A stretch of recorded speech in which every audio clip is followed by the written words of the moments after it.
Many years ago, I went to work for the Milwaukee Brewers. It was a very interesting process to be hired to be the potential partner of Bob Uecker, Mr. Baseball. And I remember that first dinner I had with Bob, where he was really gracious, was funny, of course, as always. He can't help himself. But I was nervous, and he knew it. But we got through it. It was a good meal, and ultimately they did hire me. So a few days after that, we were at spring training in Phoenix, and it was time to do some recordings. We needed to do some liners for our various affiliates on the Brewers Radio Network, as well as many other recordings. And before the gentleman who was going to sort of run all this this whole process of all these recordings got there, Bob and Kent Sommerfeld, who's our longtime producer engineer, great man, they were kind of joking around that this guy that's coming to help us is really good at his job, but he's got really bad breath. And so they were just laughing and they were cutting up about it. And I'm like, I'm still petrified because I barely even know these guys. But anyway, so the gentleman finally does arrive and we start doing some recordings, and he's leaning over people's shoulders to look at the copy, and Euchre's giving these knowing glances around the room and all that. And so everybody was having fun in their own way, except this gentleman didn't. We were careful not to insult him. But anyway, so we did some recordings, and then we decided we were going to take a break. So the gentleman left the room from the Brewers, and it was just the three of us, and we chatted for a little bit, and then we went back to the recordings. But when he came back in, the representative from the Brewers, I wandered over by him, and I said, hey, I'm just chatting with him for a second, and I said, hey, I'm going to get a breath mint here. I happen to have some in my pocket. Would you like one? And he said, sure, that'd be great. And unbeknownst to me, because I was petrified to look at Kent and Bob, those two were rolling in the floor, that I actually was able to get this guy to have a breath mint, and they thought that was just perfect. That was kind of my icebreaker with the Brewers and the Brewers Radio Network. Shortly thereafter, we did our first spring training game, and Bob could see I was very nervous about that. And he said something to me that I've never forgotten, and that he truly lived the whole time I knew him in his life. And that is, he said, look, it's a baseball game. We're just going to have a few laughs. We're just going to have some fun. I don't care about nothing. So you just relax. We're going to have a good time. Enjoy yourself. And that's pretty much the edict that I took as my marching orders throughout my 13 years with Bob Uecker. And boy, he was true to his word the whole time. One thing I had to learn right away was what life was going to be like with Bob Uecker as my partner. Obviously, nobody knew who I was, and everybody knew who the number one was, and that was Bob Uecker. But I didn't know till we went on the first road trip exactly what I was in for. We pulled up at the hotel on the team bus outside New York, outside our New York hotel, and the players get up and they start, disembarking from the bus. And I'm sitting in the back with Kent Sommerfeld. We're not going anywhere. We're waiting for everybody else. And after a while, we realized that all the players had gotten off. There's a huge throng of people. There's autograph seekers. There's cameras. The fans are all over the place, as they always are in New York. And so the players were going out, but I noticed they were just kind of walking by the fans. They weren't really stopping. And then at some point, I realized all the players were off the bus, and I knew what the fans were waiting for. They weren't waiting for the players. They weren't looking for the players' autographs or the pictures. They were waiting for Bob Uecker.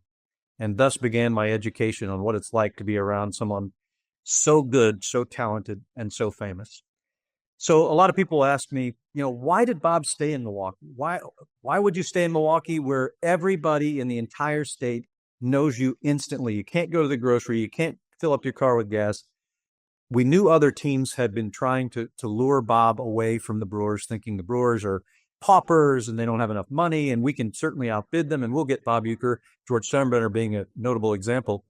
We'll get Bob Uecker here to New York, and he'll come work for the Yankees, and he'll be my guy. And he asked Bob repeatedly, and Bob was always polite, and he always turned them down, because one thing Bob never did was he never forgot his roots.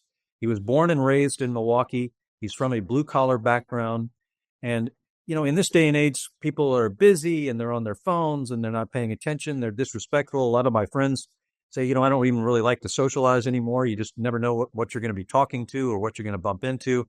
But one thing about Bob is he never thought about things like that. Bob Uecker loves people. And that's why he stayed in Milwaukee, because those were his people. He loves the blue collar people. He doesn't care if you're rich or you're poor, if you're in a wheelchair or you're walking. He doesn't care if you're a Brewers fan or not. If you meet Bob Uecker, you are instant friends with him. And that's how I know for sure, Bob, when his spirit passed yesterday, which is still a little fresh for a lot of us, that he went straight to heaven, because nobody can influence that many people on a constant basis, day in, day out, making the world a better place and not end up in heaven. Plus, I know that God is sitting up there probably already mad at himself for making Bob wait almost 91 years. And he was ready for his turn. So I'm sure Bob went right to the left-hand side of our Heavenly Father. And they're probably sitting back right now making fun of me doing this podcast talking about Bob, if I know Bob at all. But that's the way things go when you're working with Bob. In closing for now, first of all, I want to mention we're going to have a special Fans First podcast that's coming in the very near future, in which we deal with nothing but Bob Uecker stories from the people who know him best. So look for that episode to be coming up down the road. I want to leave you with this also, more of a personal note. Bob was by far the best broadcast teammate that I ever had. But more importantly, he was one of my very best friends in my life. He was also one of my most important and trusted confidants, and someone who loved my wife, Emmy, and my 3 daughters unconditionally, always welcomed them into our booth. And also, by the way, just as a sidebar, kind of a little bonus, he's the funniest son of a gun in the entire world. No one has ever graced this planet who has more natural humor than Bob Uecker. He can kill any crowd. But you know what I loved best about Bob? He was one that never cracked a joke that was laced with profanity to try and shock an audience into laughing. Anybody can do that, Bob felt. He didn't say it out loud. He didn't articulate, that he looked down on other comedians. But the fact that he could kill a huge crowd over and over and never utter a profane word, unlike all the other comics that I see anyway, the F-bombs flying everywhere, that was not Bob's style. And I think he was very proud that not only was he good at comedy, but he could do it in the right way. But please, if you have time, go on the internet. If you haven't, if you're a little older, you're a little younger, and maybe you weren't around when Bob was in his heyday, do some searching. Laugh your butt off. You'll love it. And in a couple of weeks, we'll have an episode with nothing but Uecker's thoughts and stories, and it's going to be a classic. So thank you so much for indulging me to let me tell you a little bit about Bob Uecker that you might otherwise not know. A guy who loves people no matter where they come and what their walk of life was, and never forgot where he was coming from, no matter how famous he got.